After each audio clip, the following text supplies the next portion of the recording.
우리가 주님의 구원, 주님의 십자가의 구원을 이해할 때 그 구원이 죄와 사망의 권세, 그 지배로부터 우리를 자유케 하시는 것으로 그렇게 그러니까 이해할 수 있고요. 그래서 우리가 그러니까 구원을 주님이 우리에게 보신 구원이 얼마나 놀라우신 것인지 그거를 더 분명하게 이해한다는 것은 우리의 실상, 우리가 주님의 구원에 참여하기 전에 우리의 실상, 다시 말하면 우리가 죄 아래 있고 사망의 권세 아래 놓여 있는 우리의 그 실상을 깨닫는 것, 우리가 얼마나 우리가 절망적인 그 어두움 속에 있었는지 그것을 알게 될 때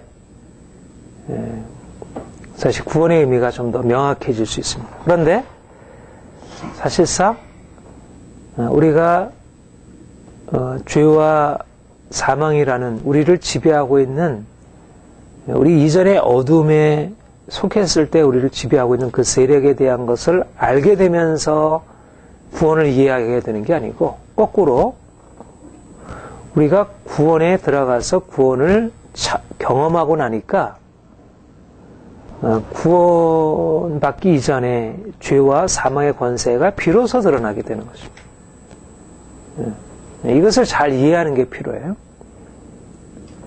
그러니까 우리가 교리적으로 보면 이렇게 얘기를 하죠. 교리적으로 보면 하나님이 세상을 창조하시고 또 인간이 하나님의 형상대로 창조함을 받았고 그런데 범죄에서 이제 죄인이 되었고 하나님의 심판을 받게 되었다는 것. 그래서 하나님이 우리를 위하여 예수 그리스도를 보내셨고 구원이 우리에게 때는 주어지게 되었다는 것. 그러니까 하나님이 인간을 창조하셨는데 인간이 하나님의 뜻을 거스려서 죄 아래 놓여있게 되었고 죽음 아래 놓여있게 되었다는 그런 우리의 문제로부터 시작해서 주님이 이런 문제를 어떻게 해결하셨는가, 그리스도로 말미암아 그 십자가로 말미암아 우리를 해결하셨다는 이제 그러한 문제 해결회로 우리를 이제 그런 방식으로 우리가 이해할 수가 있고 또 우리가 주님께 사실 나올 때도 어떻게 보면 그런 것이 상당히 부합하게 여겨져요. 우리가 주님께 구원을 요청하면서 나올 때 우리 인생의 여러 많은 고통 속에서 뭔가 도움이 필요하고 그러면서 이제 주님께 나오게 되고 그래서 주님이 나의 구원자라는 사실을 이제 받아들이게 되어서 우리가 구원에 이르게 되고 그러니까는 우리의 실제적인 경험을 통해서도 우리가 죄 아래 있고 또 죽음의 권세 아래 있다는 것을 느끼면서 의식하면서 어떻게 여기서 벗어날 수 있을까 여러 방법을 찾아보았지만 해결이 없었고 그런데 이제 주님이 우리에게 이제 구원자라는 소식을 듣고 우리가 그분께 우리 자신을 맡기면서 구원을 경험하게 돼요. 그러나 사실은 그것은 우리가 좀 더 이해하기가 쉬운 것 같아도 원래 성경에서 말하고 있는 주께서 우리를 죄와 죽음에서 건져내셨다는 그 의미는 그런 방식으로 이해되는 게 아니라는 것입니다. 우리가 주님의 구원에 참여하기 전까지는 우리가 구원받아야 할 그런 절망적인 죄인인 것과 또 우리가 그렇게 사망의 권세 아래서 종으로 타고 있다는 사실을 알지 못하고 주님께 우리가 나아가서 주님의 구원을 경험하고 나서야 비로소 우리가 죄인인 것과 우리가 죄로 말미암아 하나님의 심판 아래에 놓여있다는 사실을 단지 머리로서 교리적으로 알게 되는 게 아니고, 물론 당연하게 말씀을 통해서 그 사실을 알게 되지만 실제적으로도 마음으로부터도 느끼기도, 내가 정말 절망적인 죄인이구나. 또 내 죄로 인해서 내가 당해야 할 그런 저주와 심판이 얼마나 크고 두려운 것인지를 비로소 발견하게 되는 것입니다. 그러니까 우리가 자신을 죄인으로 인식하는 것, 자신이 저주 아래 놓였다는 사실을 인식하는 것은, 이것은 일종의 계시적인 인식이고, 이것은 깨달음이라 할 수 있습니다. 그러니까 모든 사람들이 자신의 죄를 인식하는 게 아니라는 것. 모든 사람들이 자신이 죽어야 한다는 사실을 아는 게 아니라는 것. 사람들은 목숨이 끊어지는 죽음에 대해서는 알고 있죠. 그것은 경험적으로 우리 스스로도 그것을 두려워하고 있고, 또 우리 주위에 많은 사람들의 죽음을 통해서도 우리는 그 죽음을 알고 있습니다. 그러나 성경에서 말하는 죄와 죽음의 권세 아래서 우리가 종로를 타고 있고 주님이 우리를 거기서 건져내셨다는 의미는, 우리가 경험적으로 알고 있는 여러 가지 죄의 현실들 그리고 죽음의 현실들을 말하는 게 아니고, 물론 그것을 포함하지만 그것을 넘어서 있는, 우리가 알고 있는 죄의 깊이가 아니고, 우리가 알고 있는 그 죽음의 두려운 현실이 아니고, 그것보다 훨씬 더 두려운, 훨씬 더 깊은 뿌리, 훨씬 더 깊은 사망의 세력들, 주님이 그것을 비추주셔서 알게 되는 것입니다. 그러니까 사실은 이 로마서가 굉장히 우리 개신교의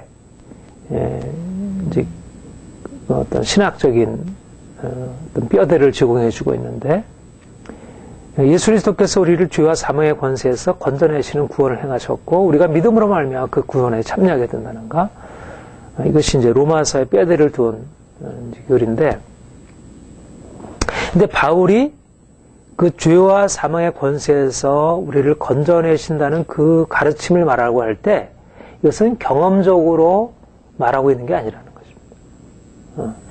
마치 우리가 예수 그리스도를 믿음으로 말미암아, 그로 말미암아 의롭다함 받고, 그로 말미암아 영원한 생명을 얻게 되었다는 것이 우리의 경험적으로 전혀 이해될 수 없는 계시적인 인식이라면, 마찬가지로 우리가 그 구원에 이르기 전에 우리의 살고 있는 상황이 정말 절망적인 죄의 어둠이었고 저주의 어둠이라는 사실을 알게 되는 것은, 전적으로 우리가 구원받았다는 사실, 우리가 그리스도 안에서 그 놀라운 구원을 경험했다는 사실에 비추어서 이해가 되는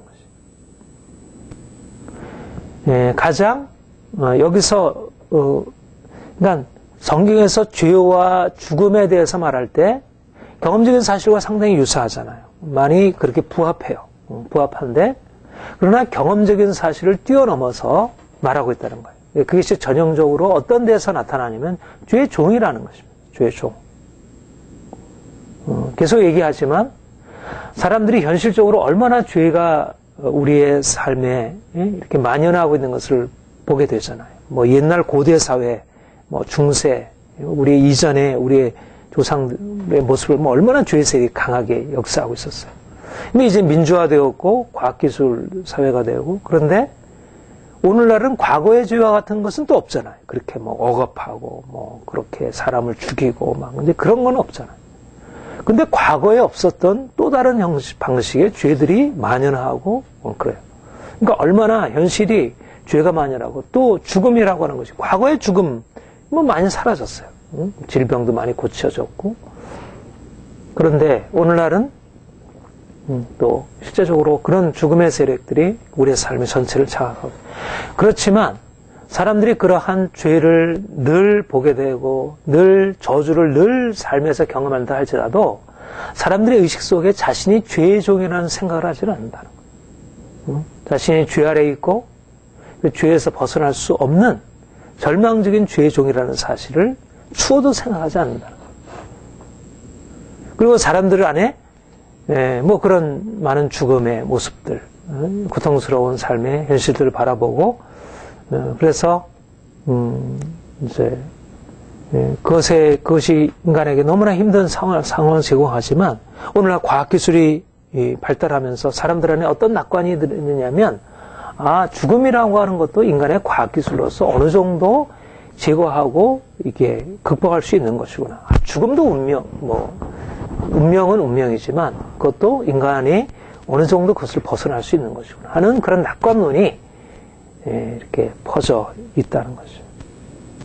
그러니까 죄가 우리의 지배하는 권세이고 또 죽음이 우리를 지배하는 권세라는 사실을 깨닫지 못하고 있습니다.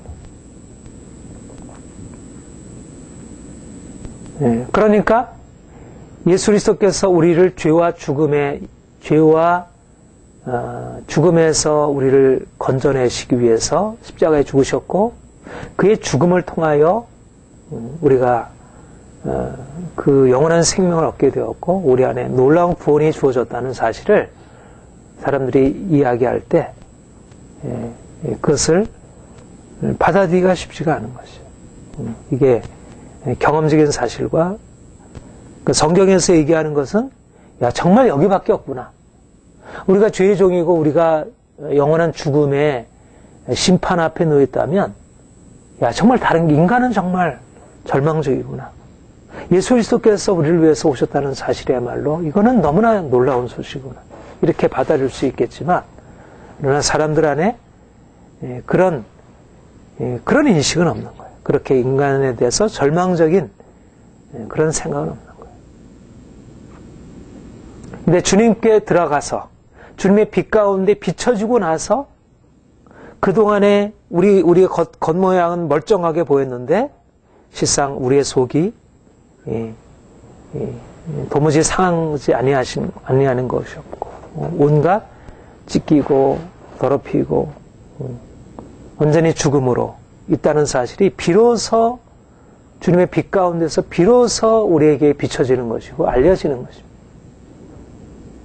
그러면서 주님이 우리를 위하여 우리를 죄에서 죽음에서 건지시기 위하여 그가 십자가를 지셨다는 것이 이해가 되고 그것이 감사한 것이고 이것 외에는 다른 소망이 없고 이것 외에는 우리의 피난처가 없고 오직 이 안에서 우리가 살 수 있다는 사실을 그러니까 오직 예수라는 것이 다른 방식으로 대치될 수가 없는 거예요. 오직 예수밖에 없구나. 이 죄와 죽음이라는 이 절망적인 운명이 우리에게 찾아와 있고 모든 사람들에게 그 그늘이 들어오져 있는데 누가 이 절망적인 상황에서 누가 우리를 건져내겠는가? 무엇으로? 아무리 과학이 발전하고 아무리 여러 가지 많은 대안들이 주어진다 하더라도 누가 이 죄와 죽음이라는 이 절망적인 상황들을 누가 고쳐낼 수 있겠는가? 이것은 보통 사람들에게 말해서 이게 어떤 설득될 수 있는 내용이 아니고 주님께서 그것을 보여주셔서 자기가 지금 멸망에 처해 있다는 것, 자신이 지금 심각한 위험에 처해 있다는 사실을 보게 된 사람만이 그 십자가의 구속의 은총이 절대적으로 필요하고 이것 외에는 다른 대안이 없다는 사실을 깨닫게 되는 것입니다. 그러니까 구원에 대한 인식과 우리의 절망적인 상황에 대한 인식은 서로 뗄래야 뗄 수 없는 것이에요. 지난 주일도 여러분들에게 말씀드렸지만 사람들이 오늘날 인생에 대해서 자신에 대해서 그렇게 낙관적이라고 하는 것과 그들이 주님께 오지 않는 것은 아주 깊은 상관성이 있어요.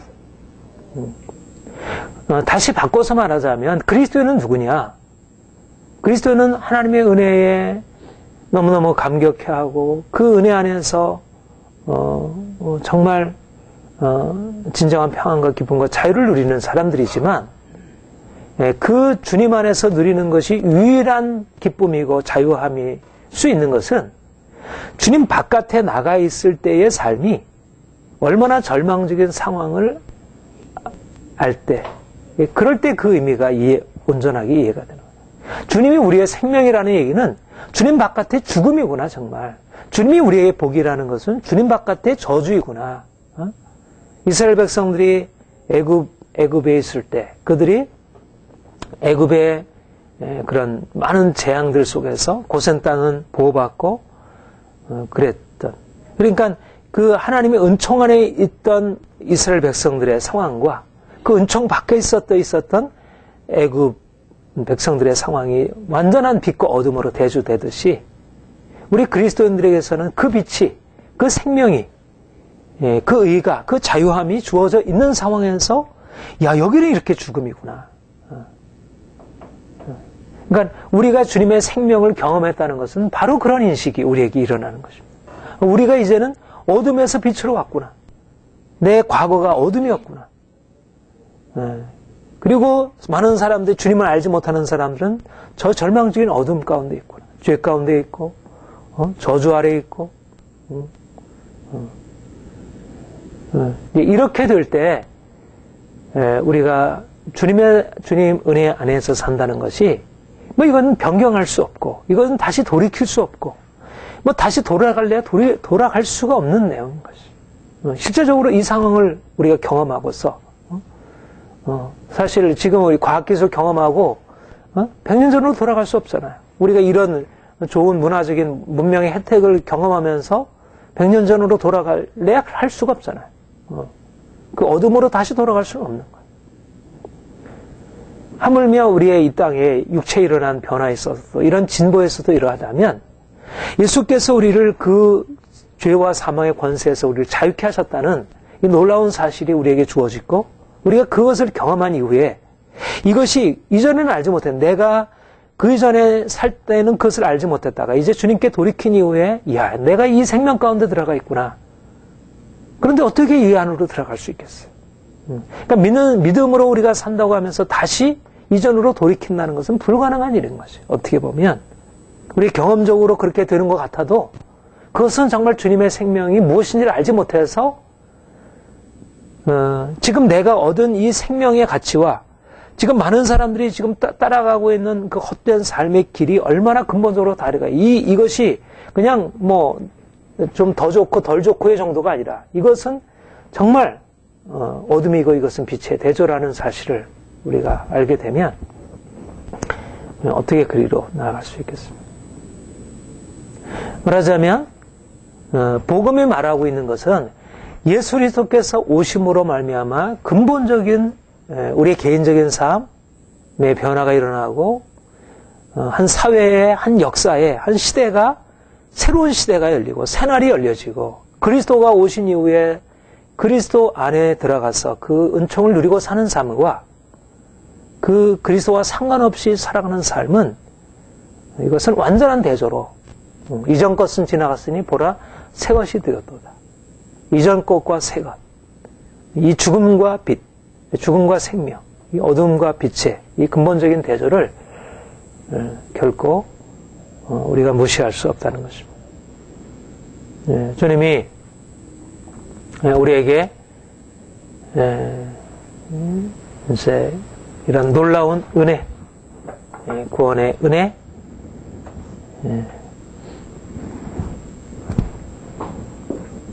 죄와 죽음이 지배하던 현실 안에 주님이 찾아오셔서 이제는 우리를 은혜로 이끄신 것입니다. 은혜 안으로. 은혜 안에 생명과 거룩함, 생명과 의. 주님이 이러한 이 그리스도가 오심으로 이 그리스도의 십자가와 그의 부활의 역사로 말미암아 우리가 그 그리스도의 은혜 안에 그 생명과 의를 누리고 살아가는 바로 이러한 하나님께서 그리스도 안에서 행하신 이 놀라운 구원의 은총을 바탕으로 해서 계속 5장, 6장, 7장 이어져서 얘기를 하고 있습니다.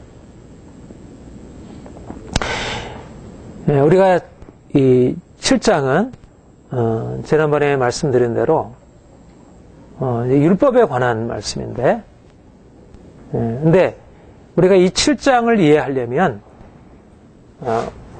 5장에서 말하고 있는 5장 6장에서 말하고 있는 하나님이 어떻게 우리를 죄와 죽음의 권세에서 건져내셔서 그의 은혜로 말미암아 우리를 자유케 하셨는지 그 사실들을 전제하고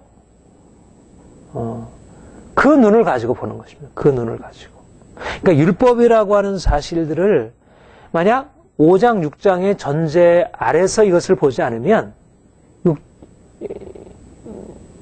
로마서 7장에서 말하는 율법으로 말미암아 죄가 우리 안에 기회를 타서 우리를 속이고 죄에 빠지게 하는 이런 사실들이 어느 정도 경험적으로 있죠.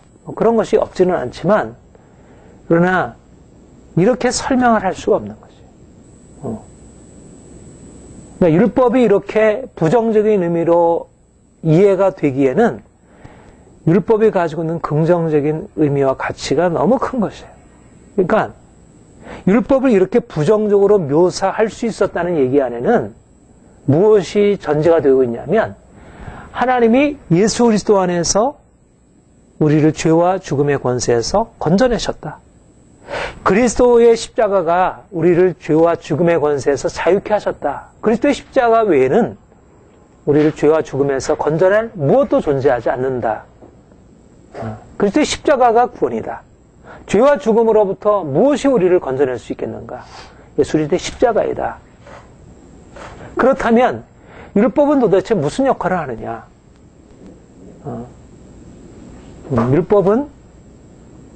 율법은 분명히 하나님이 이스라엘 백성들을 구원하셔서 그들의 삶의 규범으로 그들의 삶을 바르게 인도하기 위해서 주신 그런 선한 목적이었는데, 그렇다면 어느 정도 예수 그리스도의 십자가만큼은 아닐지라도 어느 정도 율법이 어떤 죄와 죽음이라는 인간의 근본적인 공경에 대해서 뭔가 이렇게 어느 정도 해답을 줄 수 있는 그런 조금이라도 어떤 가능성들이 그 안에 있지 않았겠는가.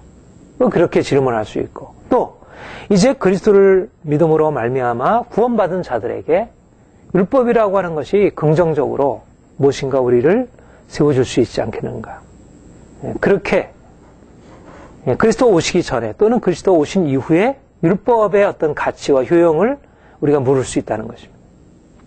그런데 우리가 로마서 7장에서 얘기하는 것은 율법과 우리 그리스도인들과의 관계, 그리스도로 말미암아 구원받은 그리스도인과 율법과의 관계에 있어서 그런 긍정적인 의미의 관계보다도 2절부터 6절까지 얘기한 대로 우리는 율법에 대해서 이제 자유하다. 율법에 대해 죽었다. 더 이상 우리는 율법을 따라 섬기는 것이 아니다. 그렇게 얘기를 하고, 그 다음에 7절 이하에는 우리가 율법이 우리를 어떻게 죄에서 자유케 하는 것이 아니라 오히려 죄 아래로 우리를 다시 이렇게 끌고 들어가는지, 죄가 오히려 율법으로 말미암아 다스려지는 게 아니라 율법으로 더 강화되고 율법이 그것을 통해서 우리를 더 죄에 빠지게 하는 그런 부정적인 의미로 우리는 율법과 관계가 끊어진 자이고, 또 율법이 만약 우리에게 뭔가 영향을 주려고 한다면 오히려 죄로 말미암아 더 죽음에 이르게 된다는 그런 얘기를 하고 있습니다.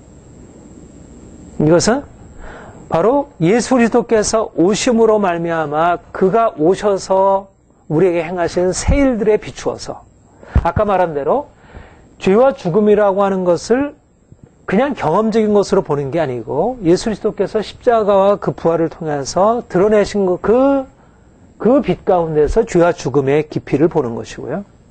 또 율법이라고 하는 것도 단순하게 그냥 경험적으로 율법이 우리에게 역할하는 그런 것에서 보는 게 아니라 그리스도의 십자가의 구원의 빛 비추어서 그것을 평가하는 것입니다.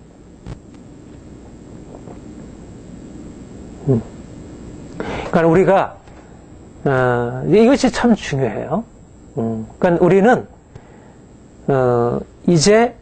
이제까지 우리가 경험적으로 알고 있었던 우리 자신의 문제, 우리의 죄, 우리의 실패, 우리의 상황의 어려움들, 그 상황을 벗어나기 위한 여러 가지 많은 해결책들, 그런 씨름들, 그것을 가지고서 주님께 가져나가는 게 아니라 이제 주님께서 주신 해결책을 가지고서 우리가 이제까지 묶여 있었던 그 문제로 들어가서 문제를 비추고 또 이제까지 해결하려고 했던 많은 시도들을 비추고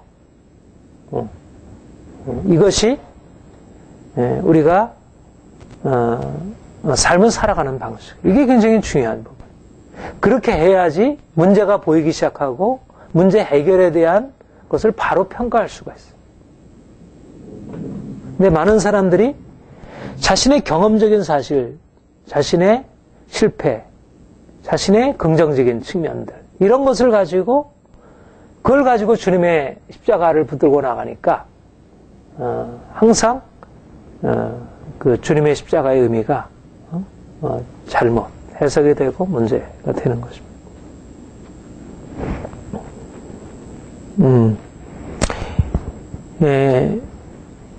그 오늘 본문에 대해서 우리가 이제 이해를 하는 데 있어서 이제 중요한 게 뭐냐면, 그러니까 우리 이제 지난주에 했던 것을 좀 이렇게 좀 복습을 해보면, 율법이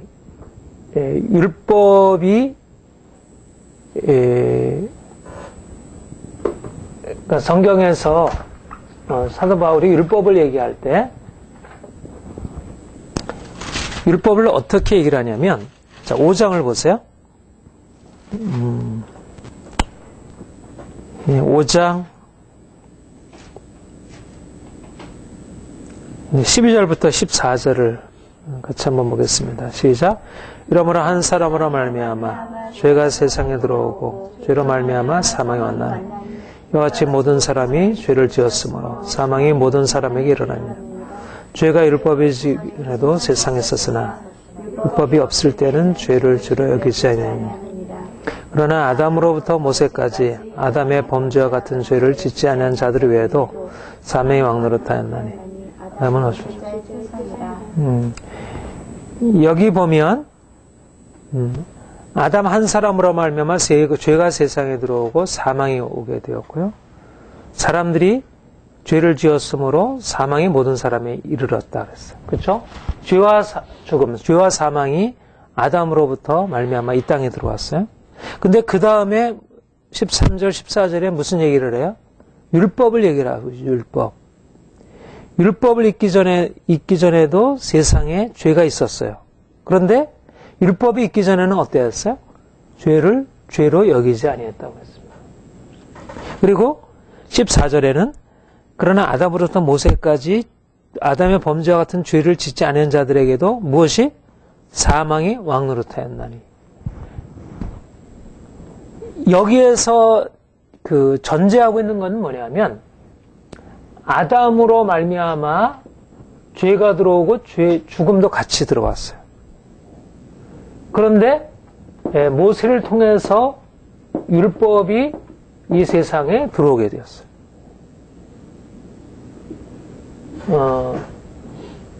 아담으로 말미암아 죄가 들어오고 죽음이 들어오고 그리고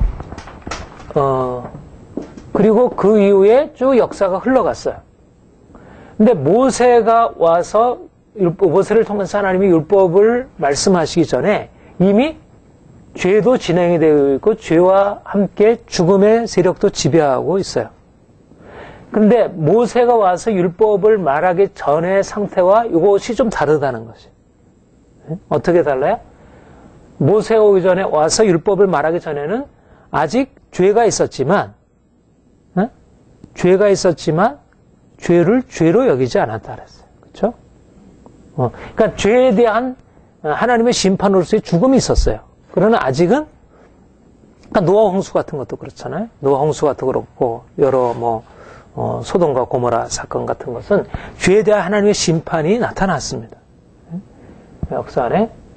그런데 아직은 명료하게 죄가 무엇인지 하나님의 심판이 어떤 것인지가 드러나지 않았어요. 그리고 아담으로부터 모세까지 아담의 범죄와 같은 죄를 짓지 않은 자들에게도 사망이 왔네. 무슨 말이에요?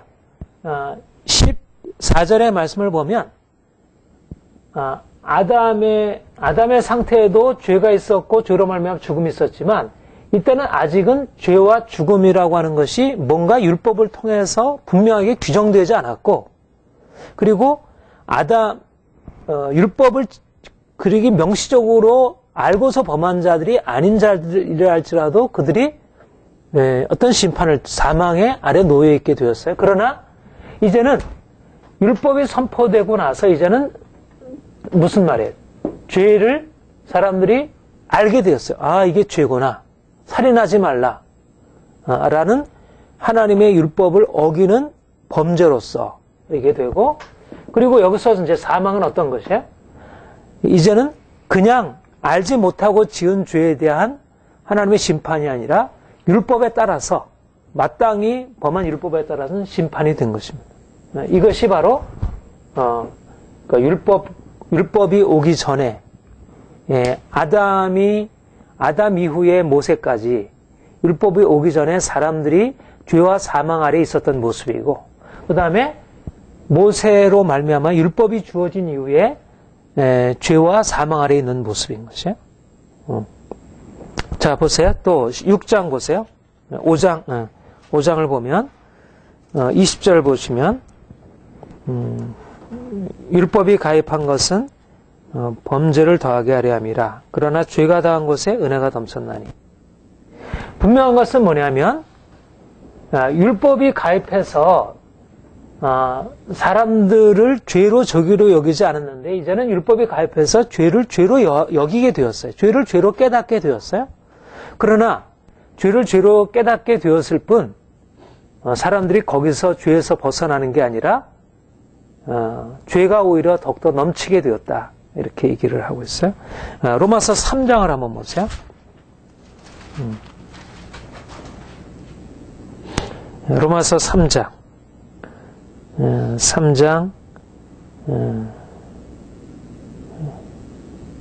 19절 20절 우리가 알거니와 무릇 율법이 말하는 바는 율법 아래 있는 자들의 말하는 것이니 이는 모든 입을 받고 온 세상으로 하나님의 심판 아래 있게 하라 함이라. 그러므로 율법의 행위로 그 앞에 의롭다함을 얻을 육체가 없나니 율법으로는 죄를 깨달음이라. 그러니까 율법이 오기 전과 율법이 온 후의 차이는 뭐냐면 율법이 오기 전은 죄를 죄로 여기지 않았는데 이제는 율법이 온 이후로 죄를 죄로 인식하게 되었다는 거예요. 죄를 의식하게 되었다는 것입니다. 그런데 죄를 의식함으로 사람들이 죄에서 벗어나는 게 아니고 오히려 범죄를 더하게 되었다는 것이죠. 바로 이것이 바로 5장에서 말하고 있는 그 다음에 3장에서 말하고 있는 요 맥락이 로마서 7장의 율법으로 말미암아 죄가 어떤 역할을 하게 되었는지에 대한 곳의 배경이 되는 것이에요. 그러니까 7장에서 그 7장 7절에 그렇게 얘기했죠. 우리 7장 7절 같이 읽어보겠습니다. 그런즉 우리가 무슨 말하리요? 율법의 죄냐? 그럴 수 없느니라. 율법으로 말미암지 않고는 내가 죄를 알지 못했으니 그 율법이 탐내지 말라 하지 않았으면 내가 탐지만 알지 못했으리라. 그 다음에 8절 그러나 죄가 괴를 타서 계명으로 말미암아 내 속에서 각양 탐심을 이뤘나니 이런 법이 없으면 죄가 네. 율법으로 말미암아 너 이거 죄야. 이거 탐내는 거 죄야. 네가 다른 사람 미워하는 거 죄야. 네가 다른 사람에 그렇게 하는 거 죄야. 그렇게 죄를 지적을 했어요. 그래서 이전에 이게 죄구나를 깨닫지 못했을 때에 비해서 죄를 확실하게 깨닫게 되었어요. 그래서 이제는 내가 죄에서 벗어나야지. 그렇게 생각하는데 죄에서 벗어나는 게 아니라 오히려 그것으로 말미암아 각양 그 율법으로 말미암아 너는 죄를 져서는 안 돼. 라는 그 말이 사람들을 죄에서 자유케 한 게 아니고 오히려 그 죄로 말미암아 죄가 더 강화되고 부추겨지고 사람들이 죄 아래로 더 들어가게 되었다는 거. 절망적인 상태에 이르게 되었다는 거. 예.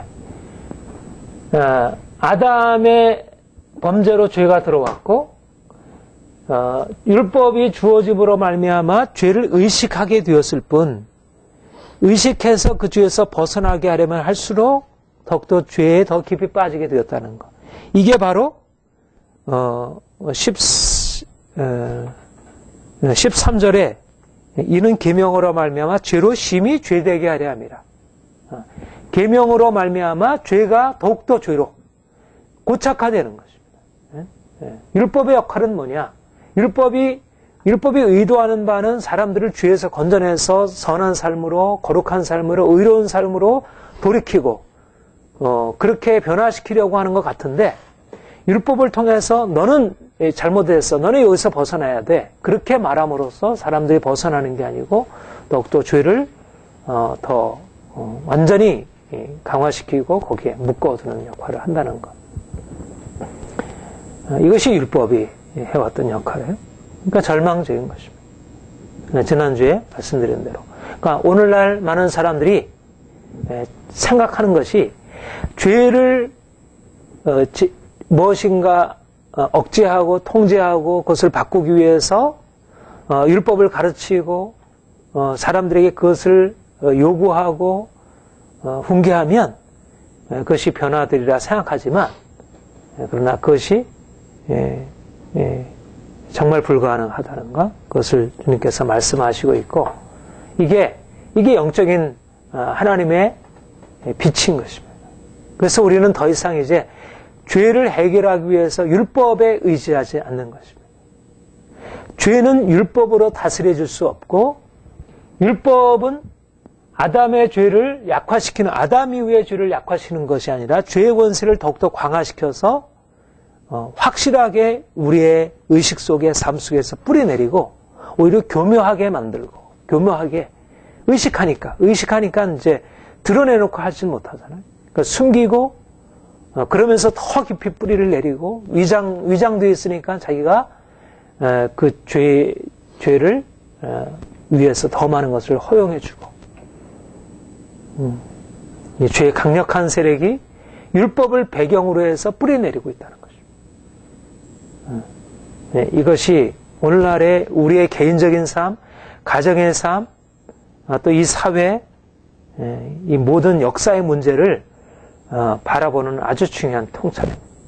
주님 바깥에 있는 사람들이 어떻게 살아가는가? 바로 이 길을 밟아가고 있다는 것입니다. 죄로 나타난 것에 대해서 결국 율법이라는 걸 가지고 계속 그것을 강화시키고 이제 고착화시키는 것이죠. 사람들을 거기다가 완전히 얽어매는 것이죠. 그게 정체성이 되는 것입니다. 내가 의식하고 있으니까. 나는 죄인이라고 하는 것을 의식하면서 죄 가운데 거하는 것이죠. 나중에는 처음에는 죄에 대한 두려움과 절망 속에서 했지만 이제는 더 담대하게 그것에 대해서 이제 거리낌 없이 나아가게 되고, 이것이 율법으로 말미암아 이게 죄가 사람들의 개인 속에, 공동체 안에, 인류 역사 안에 뿌리내린 심화되는 과정이었어요. 하나님이 율법을 통해서 그 일을 해오셨다는 것입니다. 어떻게 보면 이게 적극적인 하나님의 뜻은 아니었지라도 하나님의 의도적인 뜻이 그 안에 있다는 것이에요. 하나님이 실패해서, 하나님은 그렇게 생각하지 않았는데 인간이 그 율법을 잘못 사용해서 그렇게 말한다면, 물론 하나님께 죄를 이제 책임을 돌릴 수는 없다는 의미에서는 우리가 그렇게 말할 수 있지만, 하나님은 그걸 모르지 않는다는 거죠. 죄가 그렇게 잘못 사용될 것을, 율법이 그렇게 잘못 사용되어지고 죄를 더 강화시킬 것을 모르지 않으셨다는 거죠. 설사 율법으로 말미암아 죄를 억제하고 통제하는 기능을 가지고 있다고 하더라도 성경에서는 그것을 영적인 의미에서 그렇게 크게 두드러지게 얘기를 하지 않고 오히려 부정적인 기능, 죄를 강화시키는 기능, 죄를 억제하는 기능보다 오히려 죄를 강화시키는 기능에 더 포커스를 두어서 말씀하고 있어요. 그런데 특별히 이제 오늘 하려고 하는 게 뭐냐면, 오늘 읽은 본문에서 우리가 주목해 볼 것은 뭐냐면, 그 이제 7절, 8절에 죄가 교회를 타서 우리를 더욱더 죄가 뿌리내리고 죄가 더 만연하게 되었다고 얘기를 했죠. 근데 이제 9절에 보면, 전에 법을 깨닫지 못했을 때는 내가 살았더니 계명의 이름에 어떻게 돼요? 죄는 살아나고 나는 죽었도다. 이렇게 얘기를 했어요. 그 다음에 그래서 10절에는 생명에 이르게 할 그 계명이 내게 되려 도리어 사망에 이르는 것이 되었도다. 율법은 우리에게 생명을 가져오는 것을 의도했는데 실제적인 우리에게 주어진 것은 사명을 가져오게 되었다. 11절에도 죄로 말미암아 계명으로 말미암아 나를 속이고 그것으로 나를 죽였도다. 13절에 선한 것이 내게 사망이 되었느뇨 그럴 수 없네요. 오직 죄가 죄로 드러나기 위해 선한 것으로 말하면 나를 죽게 만들었으니. 예. 계속 뭐라고 얘기를 하고 있어요? 죄가 와서 율법으로 말미암아 죄가 기회를 타서 나를 더욱더 죄인으로 만들었는데 그로 말미암아 내가 죽게 되었다. 이제는 내가 사망에 이르게 되었다. 선한 율법이 나를 이제는 죽음에 처하게 만들었다. 이렇게 얘기를 하는 것입니다. 여기서 내가 죽게 되었다는 말이 무슨 말인가? 여기서 내가 죽게 되었다. 사망에 이르는 것이 되었다. 선한 것으로 말미암아 내가 죽게 되었다는 말이 무슨 말인가? 그것은 바로 이것을 말하는 것이에요. 아담의 죄로 말미암아 죽음이 이 땅에 들어왔어요. 그런데 하나님께서 모세를 통해서 율법을 말씀하시면서 선과 악을 구별해서 말씀하시고 그리고 뿐만 아니라 죄가 무엇인지를 드러내주는 것이 율법일 뿐만 아니라 율법이 가지고 있는 아주 중요한 기능은 뭐냐면 죄에 대해서 하나님의 심판을 선언하고 죄는 마땅히 주어야 한다는 것을 말씀하고 있다는 거예요. 아까 말씀드린 대로 율법이 주어지기 전에도 사망이 죄를 지은 사람 위에 왕노릇하고 있었어요. 그렇죠? 그런데 율법이 주어진 이후에는 전에는 내가 죄를 지은 그 결과로 하나님이 나를 심판하셔서 내가 죽음에 이르게 되었다는 사실을 분명히 의식하지 못하는 거예요. 그런데 율법이 주어진 이후로 죄와 죽음의 상관성이 이해가 되는 거죠. 아, 죄로 말미암아 죽음이 오는 것이구나. 그리고 죄의 결과는 죽음이구나, 심판이구나. 그러니까 모세 율법으로 말미암아 이제 율법으로 말미암아 우리가 죽게 되는 우리의 죽음의 이유, 우리의 가난과 질병과 전쟁과 고통의 이유가 우리의 죄로 인한 것이라는 사실을 깨닫게 돼요. 그렇죠? 신명기 28장에 보면 율법을 지켰을 때 오는 하나님의 축복을 얘기하면서 율법을 지키지 않았을 때 오는 온갖 가난과 그 다음에 전쟁에서의 패배와 그리고 흉년과 또 많은 어떤 고통, 많은 장애들 이런 그 저주를 인생의 저주를 얘기하고 있어요. 그러니까 율법은 와서 인생이 왜 인생이 고통스러운지를 설명해 주는 거예요. 인생은. 그러니까 인생의 죽음의 의미를 보다 선명하게 밝혀주는 것이죠. 죽음이 왜 우리에게 찾아오고 이 인생의 문제가 뭔지. 그렇게 해서 이제 사람들이 그 죽음의 사실을 깨닫게. 그렇게 깨달을 뿐만 아니라 실제적으로 율법을 가지고 이제 하나님이 심판을 하시는 것입니다. 그러면 율법을 알지 못했을 때 내가 죄를 짓고 그냥 심판을 받고 저주 아래에 있는 거랑 율법을 알고서 저주 아래에 있는 것은 어떤 게 더 심각하겠어요? 율법을 알고서 범한 것은 더 큰 형벌 아래에 놓이게 되는 거죠. 그러니까 율법을 알고서 더 큰 죄악에 이르게 되었고 율법을 알고도 동일한 죄에 머물러도 큰 심판인데 율법을 알고서도 더 큰 죄악에 이르게 되었고 또 율법을 알고서 더 큰 죄악에 이르렀으니까 심판을 알고서도 지은 죄에 이르게 되었으니까 이제는 더 큰 심판에 처하게 되는 것이죠. 그러니까 율법이 우리에게 주어진 것으로 말미암아 인생에게 준 유익이 뭔가?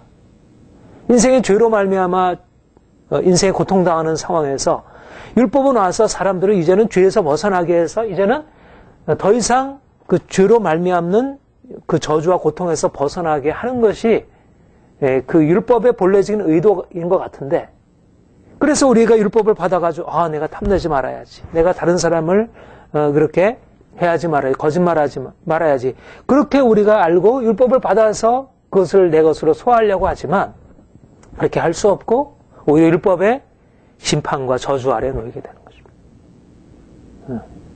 이것이 바로 율법이 우리를 죽게 만드는 것입니다. 전에 법을 깨닫지 못했을 때는 내가 살았더니 계명의 이름에 죄는 살아나고 나는 죽었도다. 사실 계명이 이르기 전에 죄가 살아있고 나는 계명이 법을 깨닫지 못했을 때 내가 살아있었는가요? 엄격하게 말하면 그때도 내가 율법을 깨닫지 못했을 때도 사망이 사람들의 왕노릇하고 있었다 그랬어요. 그렇죠? 율법이 없었을 때도 이미 죽음이 내 위에 왕노릇하고 있었어요. 그런 의미에서 사실 율법이 오기 전부터 우리는 이미 죽어있는 상태예요. 이미 죄로 말미암아 심판 아래에 있고 죽어있는 상태예요. 그러나 율법이 와서 더 죄를 강화시키고 그래서 더 죽음을 강화시켜서 이제 율법이 온 이후로 이제는 나는 죄는 살아나고 나는 죽고 그러니까 죄의 지배는 더욱더 강화되고 사망의 지배는 더욱더 강화되고 인생은 더 절망적이게 된 것입니다. 이것이 인생의 운명이고 사람들이 살고 있는 상태라는 것. 이것이 예수님이 오시기 전까지 은혜가 오기 전까지 바로 아담으로 말미암아 이방인의 삶이나 유대인의 삶이나 똑같이 이방인의 율법을 알지 못한 상태에서 죄 아래 놓여 있는 사람이나 율법을 알고서 죄 아래 놓여 있는 상태나 둘 다 죄로 말미암아 죽음 아래 처해 있다는 것. 율법을 알고 있는 이스라엘은 오히려 죄를 더 큰 죄를 하나님을 거스려 더 큰 죄를 짓게 되고 더 큰 사망 아래 처하게 되고. 로마서 2장 보세요. 그러니까 로마서는 바로 이런 하나님의 공의 심판을 전제로 해서 구원을 말하고 있어요. 로마서 12장 12절 13 2장 12절 같이 읽어볼까요? 무릇 율법 없이 범죄한 자는 또한 율법 없이 망하고 무릇 율법이 있고 범죄하는 자는 율법으로 말미암아 심판을 받으리라. 물론 이제 여기서는 이제 장차 마지막 날에 일어날 심판을 말하고 있지만 이게 하나님의 공의 심판이라는 것이에요. 그러니까 율법이 없이 범죄한 자는 율법 없이 망하고 이방인의 삶이 그런 것이에요. 아담 이후에 모세 이르기까지 사람들의 삶이 율법 없이 범죄하는 자는 율법으로 없이 망하고 또 율법으로 말미암아 율법을 가지고서도 범죄한 자는 율법으로 말미암아 심판을 받는 것이에요. 더 심한 심판 아래 놓이게 되는 것이죠.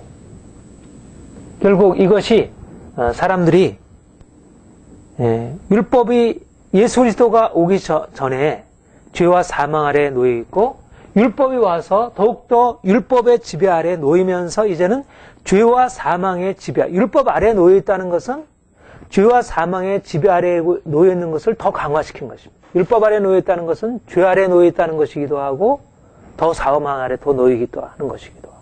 그러니까 주님이 우리를 율법으로부터 자유케 하신다는 의미는 바로 이 두 가지 의미에서 우리를 죄로부터 율법으로 말미암는 죄의 권세로부터 자유케 하시고 우리를 율법으로 말미암는 그 심판으로부터 자유케 하신다. 그런 의미를 가지고 있어요. 자, 갈라디아서 한번 보세요. 갈라디아 3장 3장 22절 23절 24절 21절부터 22절부터 25절까지 읽겠습니다. 시작. 그러면 율법이 하나님의 약속들을 거스리느냐? 결코 그럴 수 없느니라. 만일 능히 살게 하는 율법을 주었다면 의가 반드시 율법으로 말미암았으리라. 그러나 성경의 모든 것을 죄 아래 가두었으니 이는 예수 그리스도를 믿음으로 말미암은 약속을 믿는 자들에게 주려 함이니라. 믿음이 오기 전에 우리가 율법 아래 매인 바 되고 계시될 믿음의 때까지 갇혔니라. 이같이 율법이 우리를 그리스도에게로 인도하는 모학선생이 되어 우리로 하여금 믿음으로 말미암아 의롭다함을 얻게 하려 함이라. 믿음이 오늘은 우리가 모학선생을 이뤘지로다. 21절에 보면 만일 능히 살게 하는 율법을 주셨다면 의가 반드시 율법으로 말미암았으리라. 율법이 우리를 살리는 것이었느냐? 그렇지 못했다는 것이에요. 살리는 율법이 아니었다는 거예요. 오히려 22절에 보면 성경의 모든 것을 죄 아래 가두었다는 거예요. 율법이 온 이후로도 죄 아래 가두어 놓았다는 거예요. 죄 안에 나왔고, 그 다음에 23절에 보면 율법 아래 매인바되고 믿음의 때까지 갇혀 있었어요. 그리고 율법은 무슨 역할을 했냐면 몽학선생이 그리스도 오시기 전까지 몽학선생을 했어요. 몽학선생이라고 하는 것은 몽학선생이라는 것은 율법의 심판, 정죄, 심판. 그래서 사람들이 율법 앞에서 율법이 가지고 있는 이 정죄와 심판을 해서 두려움과 두려움의 종로로 타며 살아가는 거예요. 인생은 어쩔 수 없이 죄에 속박되어 있고 그 죄를 벗어버리려고 애를 쓰면 쓸수록 더욱더 죄 아래 매이게 되고 죄 아래 놓여있는 그들에 대해서 율법은 계속 강하게 죄인이라고 정죄하고 고소하고 심판하고 또 실제적으로 하나님이 저주를 선언하시고 그들의 삶에 저주가 오고 가난이 오고 질병이 오고 전쟁이 오고 다툼이 오고 인생의 문제가 그러니까 결국은 율법이라고 하는 것이 인생을 지배하게 되면서 죄의 세력은 더 깊이 뿌리 내리게 되고 죄에서 벗어나려고는 온갖 시도들은 계속 실패로 끝날 뿐이고 실패한 자들에게 계속 율법은 죽음을 심판하고 선언하고 그래서 율법은 사람들을 자유케 하는 것이 아니라 오히려 더 큰 속박으로 이끌어가고 율법은 사람들을 살리는 것이 아니라 오히려 죽이는 것이고 고린도후서 3장 6절 7절 저가 또 우리는 새 언약의 일꾼되게 만족하셔서 의문으로 하지 아니하고 오직 영으로 함이 의문은 죽이는 것이요 영은 살리는 것입니다. 돌에 써서 새긴 죽게 하는 의문의 직분도 영광에 있어 이스라엘 자손이 모세 얼굴에 얽혀서 영광을 얼굴 주목하지 못하거든. 정죄 직분도 영광이 있은즉 의의 직분은 영광이 없던 남지를. 예. 율법은 죄인에게 주어졌을 때 율법은 우리를 네가 이것을 행하라. 그러면 너희가 살리라. 그러나 이것을 네가 지켜 행하지 못하면 너희는 죽으리라. 이렇게 말씀하고 그런데 죄인들이 그것을 붙들고 그 율법에서 지키려고 애쓰지만 그러나 실패하고 또 넘어질 뿐이고 그 실패하고 넘어진 죄인들에게 율법은 계속 정죄하고 심판하고 그들을 두렵게 하고 실제적으로 그들을 죽이고 죽음이 끝날 것이라는 것이. 이것이 율법에 노임받은 자들이라. 이것은 구속사적으로 그러할 뿐만 아니라 우리 지금 본문에서 얘기하는 우리 개인의 경험에서도 그러하다는 거죠. 개인의 경험에서도 사람들의 삶 가운데 들어와서 율법은 사람들을 죄에서 벗어나게 해서 자유케 하는 것이 아니라 율법이 들어왔을 때 죄는 강화되고 그 강화된 죄로 인해서 이제는 하나님의 심판 앞에 놓이게 돼. 그래서 두려움과 마음의 두려움과 그런 불안함과 그런 것 속에서 인생을 살아갈 수밖에 없고 절망적인 것입니다.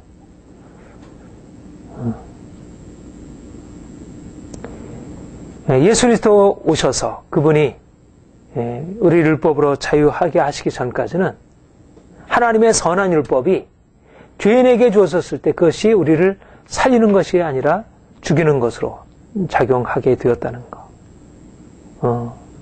그것이 성경이 우리에게 말씀하고 있는 바이고 우리가 율법을 대할 때 율법이 어떠한 역할을 해왔고 또 지금도 그렇게 해오고 있고 또 사람들에게 우리가 또 율법을 그렇게 받아들일 수 있다는 것. 율법 아래에 있는 것은 그야말로 고통스러운 것입니다. 율법 아래에 있는 것은 우리를 결코 자유롭게 하지 못하고 율법은 우리를 죽이고 위협하고 실제적으로 삶이 큰 위협 아래 놓이게 됩니다. 율법도 선하며 계명도 거룩하며 의로우며 선하도다. 그런즉 선한 것이 내게 사망이 되었냐? 그럴 수 없느니라. 오직 죄가 죄로 드러나기 위하여 선한 것으로 말미암아 나를 죽게 만들었으니 이는 계명으로 말미암아 주로 심히 죄되게 하라. 율법은 선하지만 율법 자체는 선하지만 그것이 죄인인 우리에게 주어짐으로 죄인된 자들이 그 선한 율법으로 살려지는 게 아니라 오히려 더 죽음으로 이르게 되었다는 것. 만약 이것을 주님께서 우리에게 행하신 은혜의 관점에서 이것을 바라보지 않는다면 이런 현실을 우리가 인정할 수도 없고 또 이 현실을 바라볼 때 정말 얼마나 인생이 절망적인지를 보게 되는 것입니다. 그런데 주님께서 십자가의 은혜로 이런 상황들을 근본적으로 이 아담의 범죄 이후로 점점 인생의 상황들이 나아지는 게 더 아니라 더 어둡게 되었을 때 그 결정적으로 예수님이 바로 그 율법 아래서 태어나셨고 또 그 율법의 저주 아래서 그가 죽음을 당하셨고 그가 율법의 정죄를 받아서 죽음을 당하심으로 바로 그가 율법의 사람들의 노예 아래서 그 죄와 사망 율법이 와서 사람들을 죄 아래로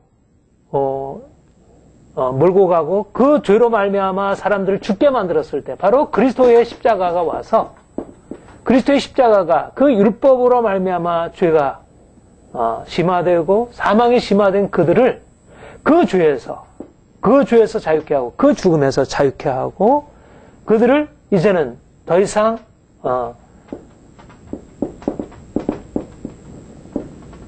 정죄와 죽음으로부터 진노로부터 자유케 죄로부터 자유케 하시고 정죄와 죽음과 진노로부터 이제까지 율법 아래에서 그렇게 고통하던 자들을 주님께서 그렇게 이제는 그 십자가로 말미암아 죄를 깨뜨리시고 그 죄의 세력을 깨뜨리시고 그 사망의 세력을 파하시고 그 진노와 저주를 주께서 건지셔서 이제는 그 십자가로 이 절망적인 이방인이나 유대인이나 할 것 없이 율법이 없는 자나 율법 아래 있는 자나 모두 다 피할 수 없는 죄와 죽음의 운명, 죄와 저주의 운명, 그 심판과 그 정죄와 그 두려움의 운명에서 벗어나서 이제는 너희는 자유다. 이제는 더 이상 그러한 죄와 죽음 아래 있을 이유가 없다. 이제는 내가 그 모든 저주를 해결해 놨다. 그러니까 여기서 본문에서 말하고 있는 이 죄가 우리를 이렇게 기회를 타서 속이고 와서 율법으로 말미암아 우리를 이렇게 다시 절망적인 상태로 우리를 해결책이라고 붙든 것이 오히려 더 절망적인 상태로 나아가게 되었는데 그래서 사람들이 다 부르짖을 수밖에 없는 상황에서 십자가가 율법이 아닌 은혜로 말미암아 내가 율법 아래에 있을 때는 죄가 우리를 주관하였고 율법 아래에 있을 때는 사망이 우리를 지배하였고 오히려 사망의 권세가 더 강하게 되었고 더 절망적이 되었는데 이제 그리스도께서 우리를 위하여 십자가에 죽으신 그의 은혜가 우리에게 들어와서 더 이상 죄가 우리를 지배할 수 없고 우리 이제는 죄에 대해서 죽은 자요. 이제는 죄가 우리를 다스릴 수 없고 이제까지 내가 율법을 의지해서 나갈 때마다 계속 실패하고 또 넘어지고 고통스러워하고 그런데 내가 그리스도와 함께 십자가에 죽었다는 사실을 믿음으로 그의 십자가의 죽음을 내가 받아들임으로 내가 이제는 그 죄의 세력과 관계없이 깨끗하게 거룩하게 이제 하나님을 섬기고 거룩하고 흠없이 살아갈 수 있도록 그렇게 되어지고 그리고 내가 이제까지 율법의 저주 아래서 그렇게 그 죽음 아래서 죄가 와서 나를 죽이고 멸망시키게 되었고 공고한 사람으로 나를 만들었는데 이제 주님께서 그 십자가로 말미암아 그 죽음을 대신하심으로 그 저주에서 그 저주를 통해서 예수 그리스도의 그 저주를 통해서 이 저주를 끝내시고 예수 그리스도께서 정죄받으심을 통해서 우리의 모든 정죄를 끝내시고 주께서 그 두려운 십자가 부끄러운 십자가에 처하심으로 우리의 부끄러운 상황들을 그가 다 담당해 놓으셨다는 거예요. 그러니까 바로 우리가 이 구속의 은혜를 구속의 은혜의 빛 가운데서 보지 않는다면 모든 인류가 처해 있는 이 운명적인 사실들이 우리에게도 동일하게 적용되어지고 우리들의 경험적인 사실에도 동일하게 적용되지만 우리는 더 이상 이러한 방식으로 사는 사람이 아니라는 것입니다. 이것은 그리스도인의 운명적인 사실이 아니라는 거예요. 우리는 이젠 그리스도 안에서 산 자요, 죄에 대해서 자유한 자요, 이제는 깨끗게 된 자라는 것입니다. 하나님이 우리를 위하여 세를 행하신 것입니다.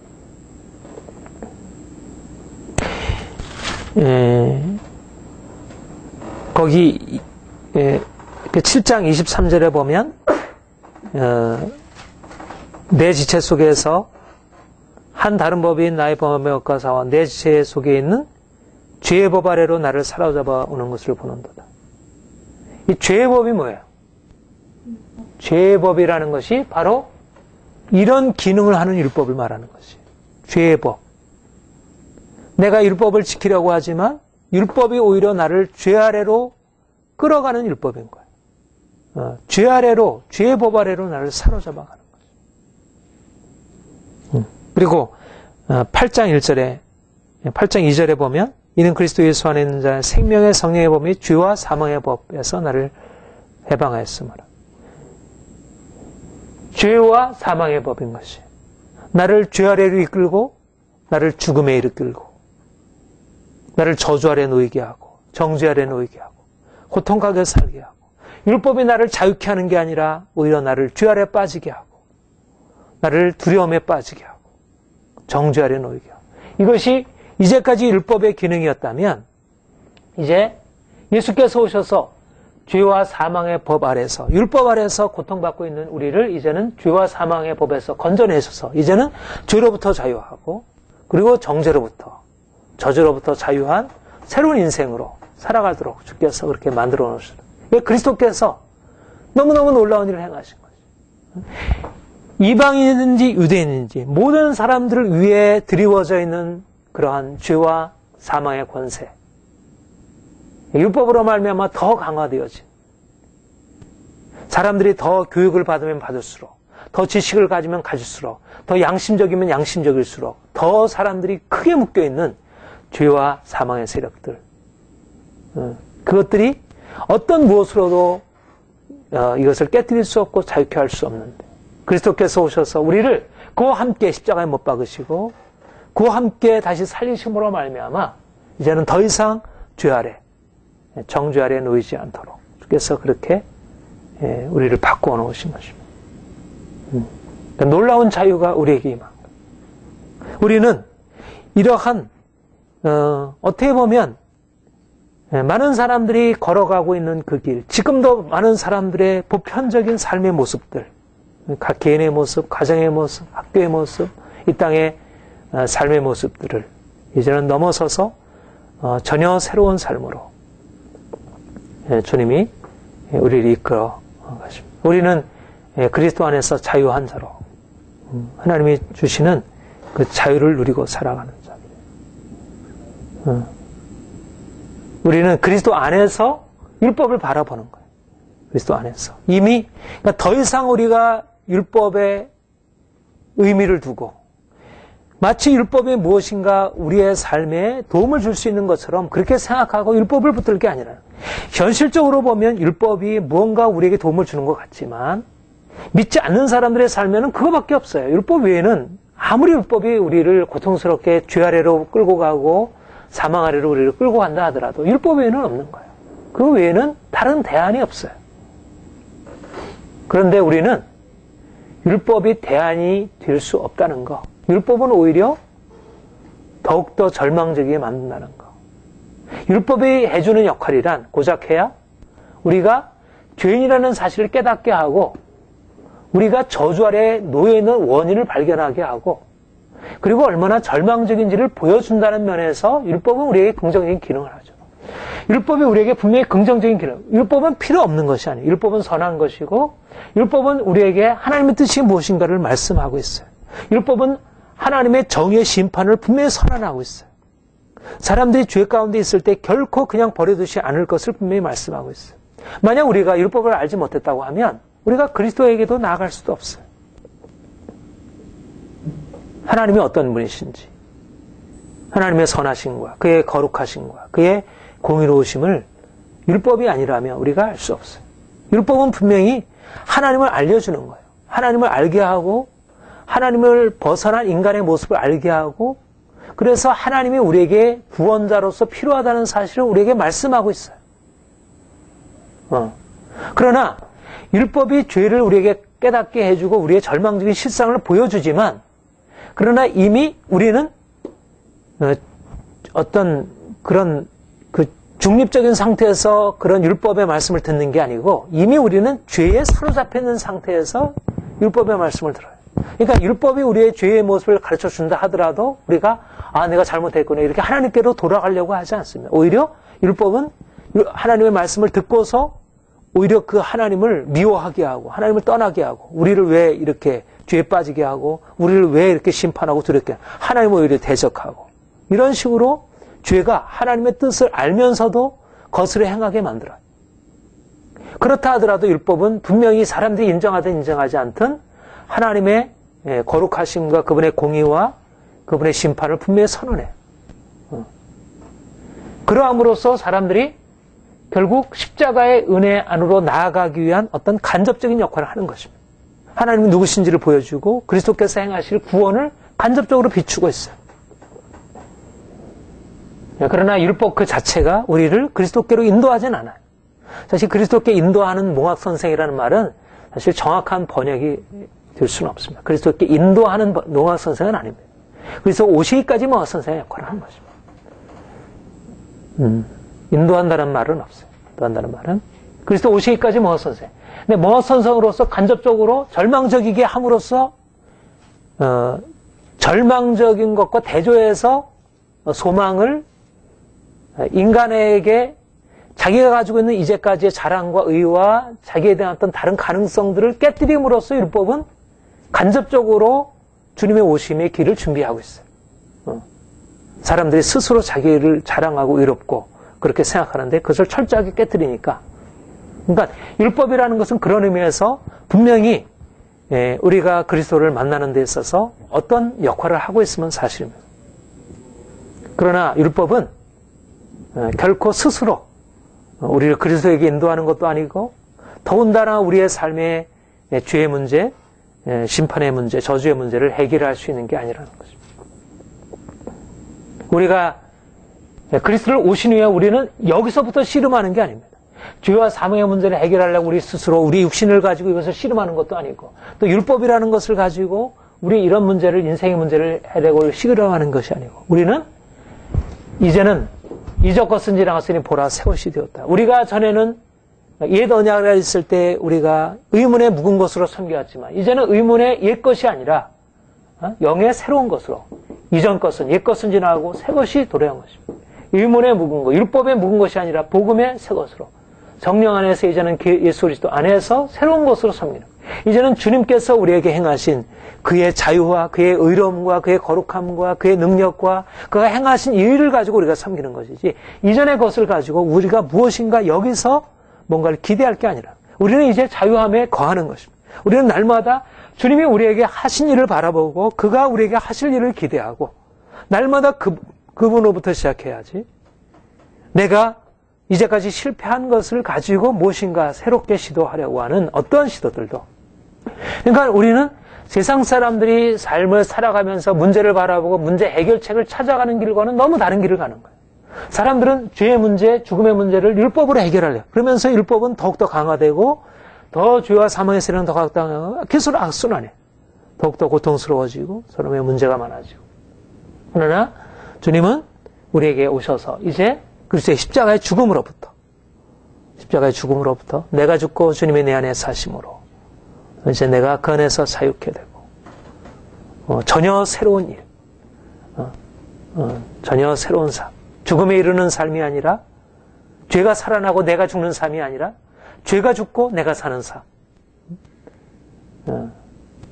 율법이 우리에게 왔을 때는 죄가 살아나고 사망이 우리를 지배함으로 내가 죽는 것으로 끝난 삶이었지만 이제 그리스도께서 내게 오셔서 이제 나를 그의 십자가에 죽이시고 그러니까 죽음이에요. 다 죽음이 있어요. 죽음.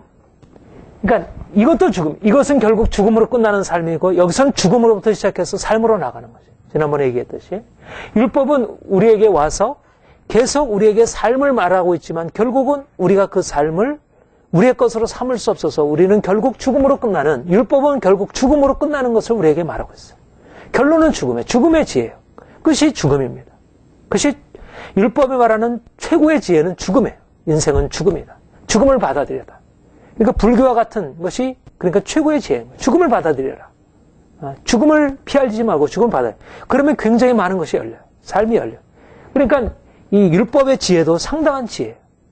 그러나 우리는 결국은 죽음에 이르는 끝이 죽음으로 끝나는 그런 것이 아니라 예수님의 죽음에 우리가 지은 모든 죄를 이젠 주님과 함께 주님의 십자가에서 받아들이고 내가 이제 주님과 함께 죽은 사실로부터 이제는 그 율법의 저주 아래에 있는 그 삶이 아니고 율법의 저주로 죽은 주님의 죽음에 참여하고 이제는 더 이상 율법의 저주와는 상관없는 새로운 생명, 영원한 생명, 사마의 왕노릇 하는 삶에서 이제는 죽음, 예수님의 부활의 생명 안에서 왕노릇 하는 그런 새로운 생명으로 들어가는 그런 삶을 살아가는 것입니다.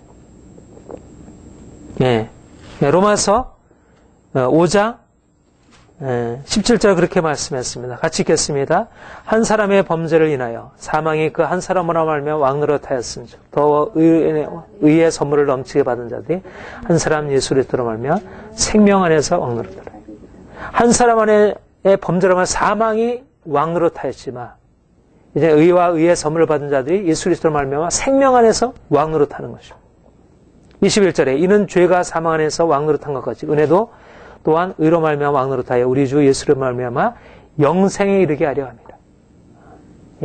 사망과 영원한 생명이 대조적으로 우리에게 사망의 왕노릇하던 삶에서 이제는 생명의 왕노릇하는 삶으로 생명이 이르는 삶으로 6장 23절 죄의 삭은 사망이요 하나님의 은사는 그리스도 예수 우리 주 안에는 영생이니라. 우리는 죄로 말미암는 어쩔 수 없는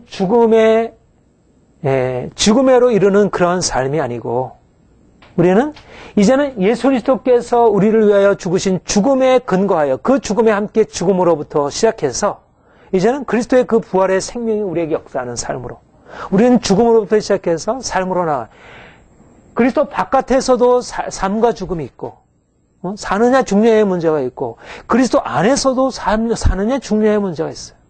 그런데 여기서는 사람들이 죽음을 피해서 살기를 원하지만 결국은 죽음에 이르는 삶이고 우리가 그리스도 안에서는 예수 그리스도와 함께 죽음을 선택함으로 생명에 이르는 삶이고 여기서는 사망이 지배하고 있으면서 사망의 지배 아래에서 생명을 얻으려 애쓰는 삶이고 그러나 결국 죽게 되는 것이고 그래서는 생명이 왕노릇하는 생명 안에서 왕노릇하면서 우리가 죽음을 기꺼이 짊어지는 기꺼이 죽음 안으로 들어가는 둘 중에 하나의 삶인 거예요. 내가 예수 그리스도 안에서 그 복음 안에서 그 복음적인 자유 안에서 그 생명을 위하여 우리가 기꺼이 죽음의 자신을 내어드리는 삶을 살아갈 것인가 아니면 우리가 죽음을 피하기 위해서 율법을 지켜 뭔가 그 형벌을 저주를 두려워하여 어찌하든지 우리의 삶을 살려보려고 애쓰다가 결국 죽음에 이르게 되는가. 우리가 주님이 우리에게 두 가지 길을 말씀하고 있는 것. 생명과 사망의 길을 주님께서 우리 앞에 두신 것입니다. 우리는 율법이 아닌 예수 그리스도의 은혜 안에서 생명을 누리고 생명을 맛보고 날마다 생명으로 풍성한 삶을 살아가도록 주님께서 그렇게 우리에게 이제는 새로운 운명을 열어놓으신 것입니다. 죄와 사망 아래 있었던 우리의 운명을 이제 파하시고 이제는 의와 생명 아래 사는 삶으로 우리를 새롭게 열어놓으신 것입니다. 우리는 날마다 우리의 삶의 문제를 바라볼 때마다 사람들의 문제를 바라볼 때마다 저것이 죄와 사망의 권세 아래 율법의 지배 아래 놓여있는 삶이구나. 그런데 주님은 나를 저기서 자유케 하셨지. 내가 더 이상 저 죄와 사망의 권세 아래 살 것이 아니지. 내가 더 이상 율법의 권세 아래 살 것이 아니지. 나는 자유케 된 자이지. 나는 더 이상 죄 아래 놓여있지 않고 나는 더 이상 죽음의 권세 아래 있지 않고 나는 더 이상 율법 아래 놓여있지 않아. 나는 더 이상 율법을 의지하여 이런 삶의 문제를 해결하지 않을 거야. 내가 예수 그리스도께서 이미 십자가에서 이미 단번에 나를 죽이시고 살리시고 이제는 새로운 삶으로 인도하신 것을 내가 믿어. 나는 그 믿음으로 나가 살아갈 거야. 그렇게 내가 믿음으로 선포하고 인정하고 그렇게 나갈 때 주께서 우리에게 오셔서 그분의 역사를 이루어가시는 거죠. 우리가 우리의 죄와 사망의 문제를 붙들고 씨름하고 바꾸려고 하더라도 더욱더 죄와 사망이 강화되고 우리는 결국 죽음에 이르게 되지만 우리가 예수 그리스도께서 우리를 위하여 이미 행하셨고 우리가 믿음으로 받아들일 때 내가 그리스도의 십자가와 죽음에 그 생명에 동참하게 될 때 그 생명 역사가 죽음이 우리에게 예수 그리스도의 죄를 죽이는 우리 육체를 죽이는 죽음의 역사도 진행이 되어지고 그리고 더욱더 온전한 생명, 진정한 기쁨, 자유함, 능력, 평강, 하나님의 영광의 역사들로 우리가 온전히 나아가게 됩니다. 주님이 이 일들을 이미 하셨고 지금도 행하시고 있어요. 우리가 믿음으로 나아가면 이 일들은 믿음으로 나아가면 우리에게 계속해서 주어지는 일.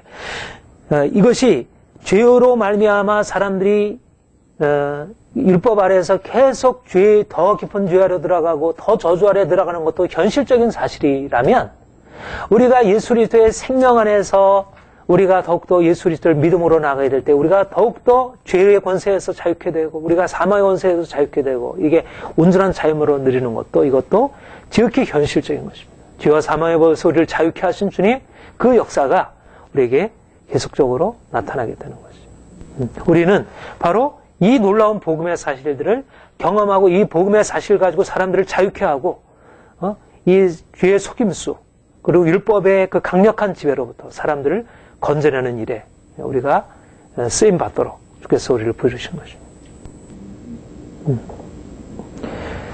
예, 우리 함께 기도하겠습니다.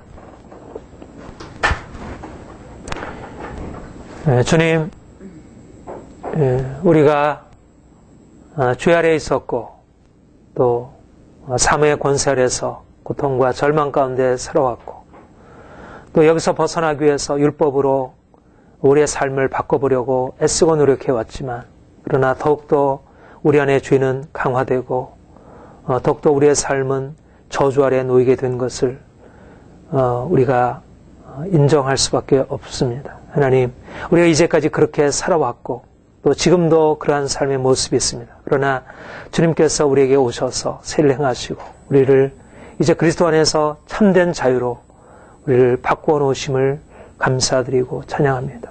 더욱더 우리가 주님 안에서 허락받은 이 놀라운 자유를 잃지 않게 하여 주옵소서. 하나님, 죄가 끊임없이 우리를 속이고 우리를 죽음하러로 우리를 이끌어가려 하지만 우리는 날마다 우리를 위하여 십자가에 죽으시고 다시 사신 예수 그리스도 그분의 놀라운 은혜를 바라보므로 우리를 둘러싼 모든 죄의 세력들, 사망의 권세들, 율법의 지배들로부터 온전한 자유한 삶을 살게 하여 주옵소서. 주님이 세를 행하셨습니다. 주님이 더욱더 우리 안에 세를 행하실 것을 기대합니다. 율법이 하지 못한 것을 주님의 은혜가 이루셨음을 믿습니다. 너희가 다시는 죄 아래에 있지 못하니 너희의 다시는 죄가 너희를 주관치 못하리니 너희가 율법 아래에 있지 아니하고 은혜 아래에 있습니다.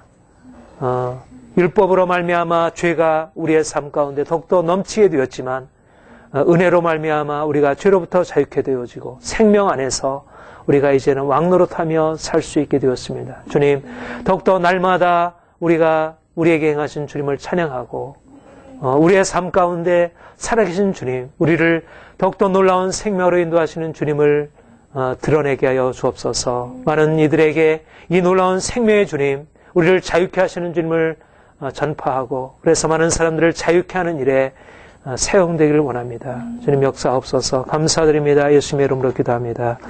아멘.